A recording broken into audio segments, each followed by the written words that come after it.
Hello दोस्तों, आज के इस क्लास में मैं आप सभी के लिए लाभ और हानि चैप्टर को लेकर आया हूं, यानी कि प्रॉफिट एंड लॉस चैप्टर। लाभ और हानि चैप्टर बेहद ही इम्पोर्टेंट चैप्टर है और ये चैप्टर अक्सर कंपटीशन एग्जामिनेशन में कम्पिटिटिव एग्जामिनेशन में इस तरह से इस चैप्टर से सवाल आते हैं। तो लाभ हानि चैप्टर को बनाने से पहले आप लोगों को लाभ हानि चैप्टर के कुछ फॉर्मूला को देखना पड़ेगा और फॉर्मूला को समझने से पहले कुछ एक ऐसे टर्म होते हैं, उस टर्म को समझना पड़ेगा जो बेहद ही आसान है। आप लोग जानते भी होंगे, पर फिर इसी तरह एक बता रहा हूँ। सबसे पहले आप लोग देखिए विक्रय मूल्य।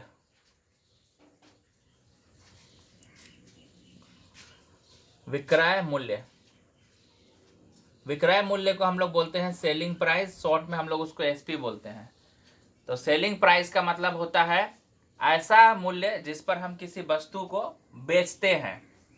उसके बाद आप लोग देखिए क्रय मूल्य। क्रय मूल्य को हम लोग कॉस्ट प्राइस बोलते हैं, ऐसा मूल्य जिस पर किसी वस्तु को हम लोग खरीदते हैं। उसके बाद देखिए लाभ। लाभ कब होगा? जब हम वस्तु को खरीदेंगे कम कीमत में और बेचेंगे ज़्यादा रुपया में, तब हम लोग को लाभ होगा। यानी कि क्रय मूल्य कम होगा और विक्रय मूल्य ज़्यादा होगा, तब लाभ होगा। उसके बाद आता है हानि। हानि कब होगा?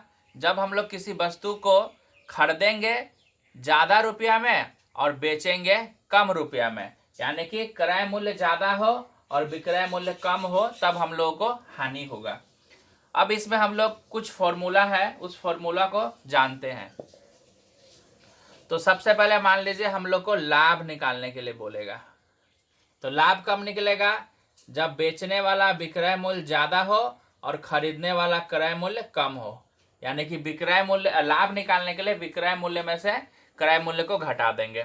उसके बाद हम लोग को हानि निकालना बोल सकता है। तो हानि कब निकलेगा? जब क्रय मूल्य हम लोग का ज़्यादा हो और विक्रय मूल्य हम लोग का कम हो। तो क्रय मूल्य में से विक्रय मूल्य को घटा देंगे तो हानि निकलेगा। अब इसी प्रकार बोल सकता है लाभ निकालो और प्रतिशत में निकालो। तो लाभ प्रतिशत निकालने के लिए क्या फॉर्मूला होगा? लाभ हो जाएगा ऊपर में, नीचे में हो जाएगा क्रय मूल्य और गुना 100। उसी तरह हम लोग को हानि प्रतिशत निकालने के लिए भी बोला जा सकता है। तो हानि प्रतिशत कब कैसे निकालेंगे?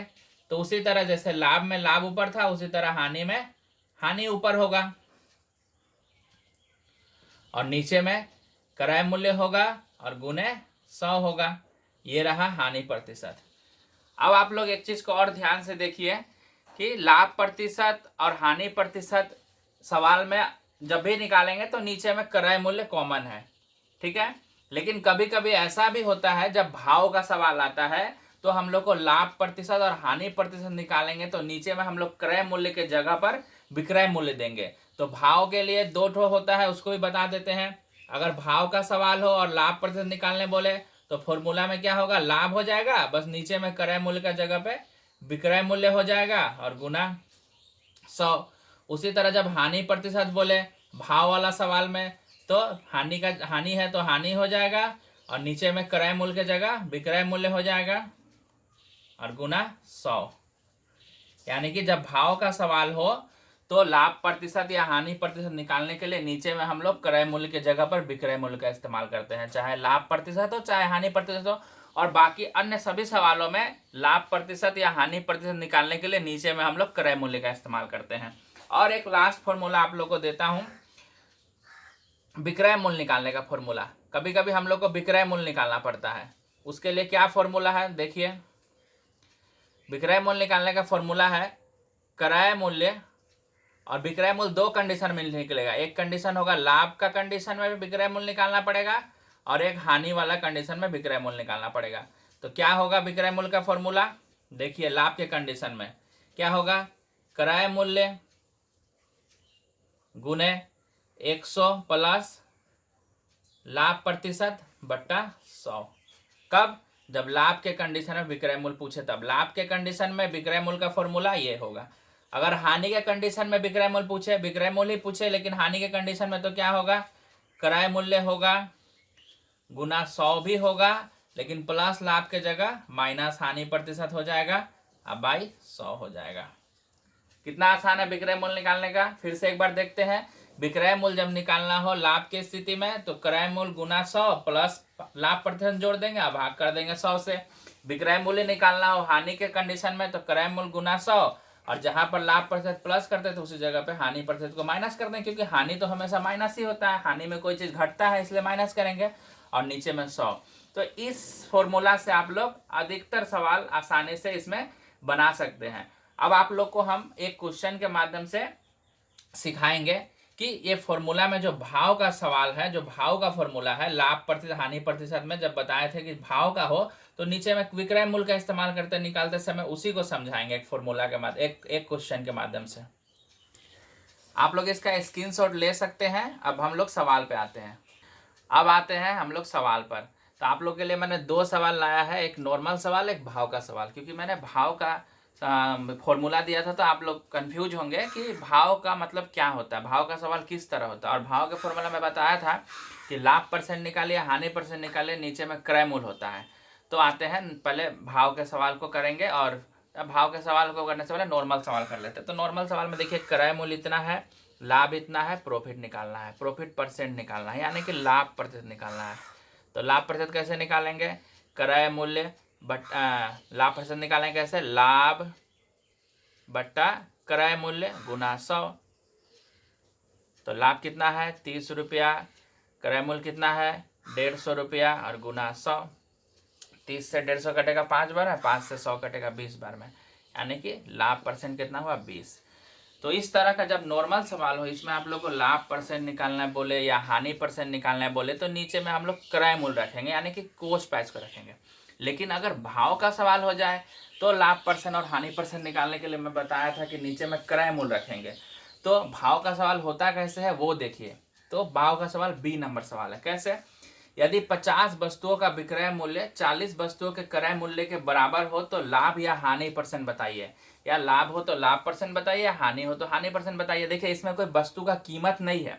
जैसे यहाँ पर पता है कोई वस्तु का दाम 150 रुपया है, 30 रुपया लाभ होता है, वस्तु को खरीदे हैं 150 में, 30 रुपया लाभ कमाते हैं, तो वस्तु का दाम है। लेकिन यहाँ पर देखिए दाम नहीं है, भाव है कि 50 वस्तुओं को जो बेच रहे हैं उतने में ही हम लोग 40 वस्तु को खरीदे थे, मतलब खरीदते समय 40 खरीदे, अब बेचते समय 50 बेच रहे हैं, यानी कि ये भाव है, कोई वस्तु का दाम नहीं है। तो भाव के सवाल में ध्यान रखिएगा कि क्रय मूल्य की जगह पर नीचे में हम लोग को विक्रय मूल्य रखना पड़ता है जब लाभ प्रतिशत निकालना हो या हानि परसेंट निकालना हो। इसको बहुत ध्यान से देखिएगा।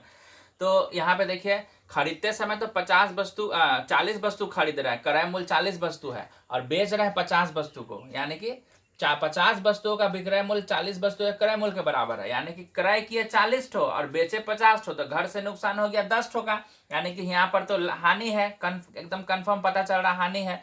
तो यहाँ पर हम लोग हानि परसेंट निकालते हैं। तो हानि परसेंट निकालने का यहाँ पे थोड़ा फॉर्मूला बदल जाएगा।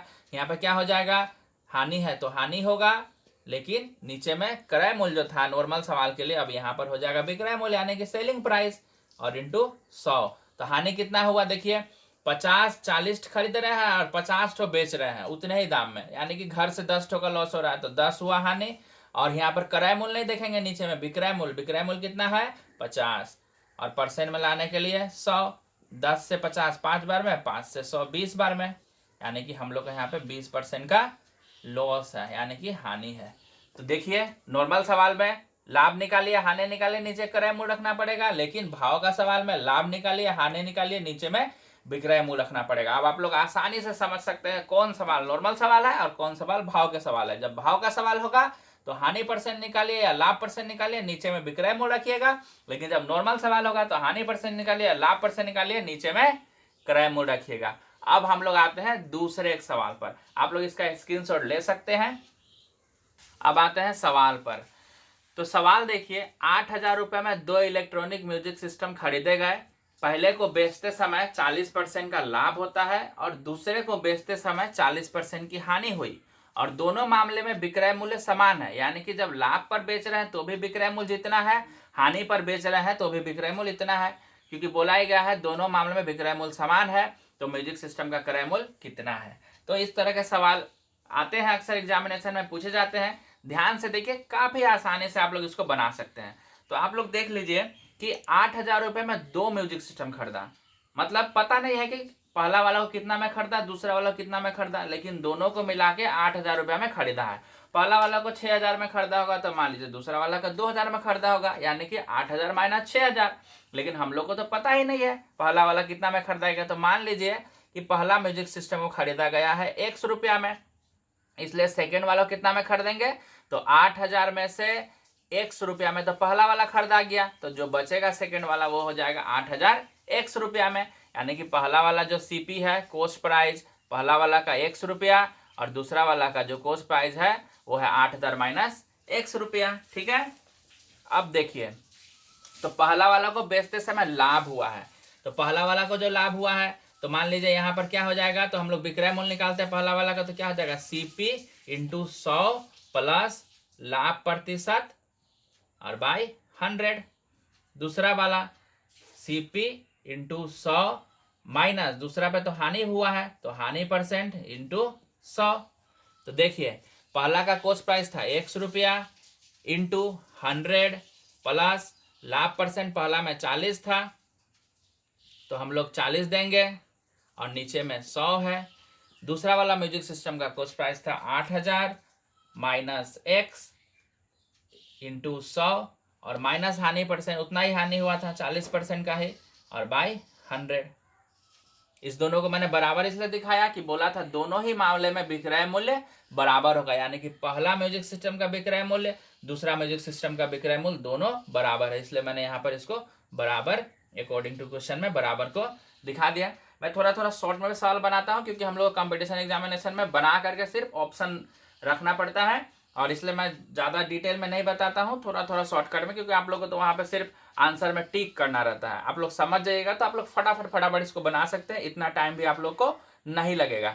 तो पहला का विक्रय मूल्य इतना रहा, दूसरा का विक्रय मूल्य इतना रहा और दोनों का विक्रय मूल्य समान है, चाहे उसको लाभ का प्रतिशत में बेचिए लाभ के कंडीशन में चाहे हानि के कंडीशन में, इसलिए मैं दोनों को बराबर दिखाया। अब देखिए आसानी से आप लोग इसको काट लीजिए, क्योंकि बराबर जब रहता है तो ऊपर ऊपर करता है नीचे नीचे करता है। अभी मैं आप लोग को बता रहा हूँ इसलिए एक एक पॉइंट को बताऊंगा, आप लोग जब सब समझ जाएंगे सारा चीज समझ जाएंगे तो आप लोग इसी सवाल को बहुत ही स्पीड में बना सकते हैं।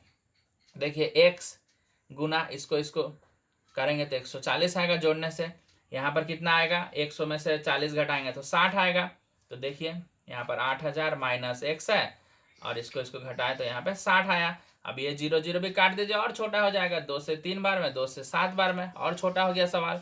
7x होया और यहाँ पर 3 से 8 को गुना करेंगे तो 24,000 आ जाएगा और माइनस 3 से x को करेंगे तो 3x हो जाएगा।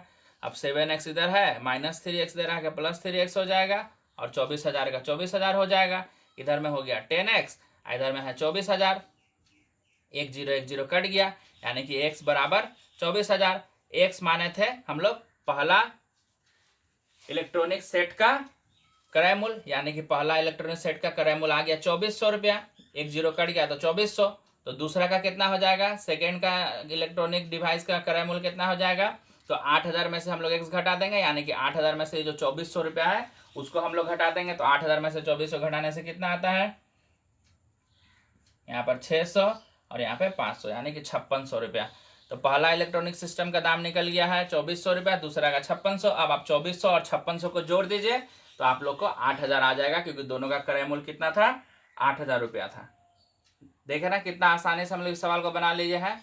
तो इसको आप लोग ध्यान से घर में देखिएगा और मिलते हैं आप लोगों के साथ नेक्स्ट वीडियो में। तब तक के लिए धन्यवाद। इस वीडियो अगर आपके लिए लाभदायक होगा तो इस वीडियो को शेयर कीजिए, कमेंट कीजिए, लाइक कीजिए। Thank you.